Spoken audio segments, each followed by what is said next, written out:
जर का तुमचं एखादं दुकान आहे, व्यवसाय आहे, तुम्ही तिथे काही प्रोडक्ट विक्री करत असाल आणि तुमचा व्यवसाय चालत नसेल, तर त्याच्यासाठी एक उपाय सांगत आहे. हा उपाय तुम्ही कोणत्याही दिवशी करू शकता. वाराचं त्याला बंधन नाही आहे. त्याच्यासाठी तुम्हाला लघु नारळ, लघु म्हणजेच एकाक्षी नारळ जे म्हणलं होतं ना, मागे एका व्हिडिओमध्ये मी तुम्हाला एकाक्षी नारळ दाखवले होते. तर असे एकाक्षी नारळ तुम्हाला 5 लागणार आहेत आणि 11 गोमती चक्र लागणार आहेत.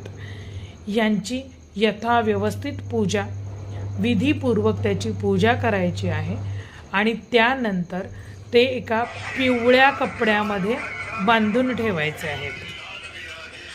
अशा पद्धतीनं हा उपाय करायचा आहे. बांधायचे कुठे? तर तुमचं जे व्यवसायाचं ठिकाण आहे, दुकान असेल तुमचं, तुम्ही जिथून कुठून व्यवसाय करत असाल तर ते तुम्हाला तिथे दरवाजावरती, त्याचा जो मुख्य दरवाजा आहे त्याच्यावरती तुम्हाला ते टांगून ठेवायचे आहेत.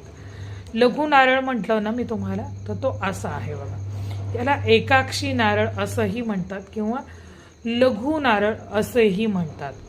असा हा नारळ हे 5 लागतील. आणि गोमती चक्र, विष्णू स्वरूप आहे गोमती चक्र, त्या गोमती चक्राची व्यवस्थित पूजा करायची आहे आणि पिवळ्या रंगाच्या कपड्यामध्ये ते बांधून ठेवायचे आहेत. लक्ष्मी आणि विष्णू स्वरूप म्हणून यांची पूजा करून ते लावायचे आहे. बघा, धंद्यामध्ये उत्तरोत्तर बरकता होईल, तुमच्याकडे गिऱ्हाईक वाढेल, व्यवसाय जोमाने तुमचा चालायला लागेल. तर जरूर करून बघावा हा उपाय. जय भवानी, जय जगदंबा.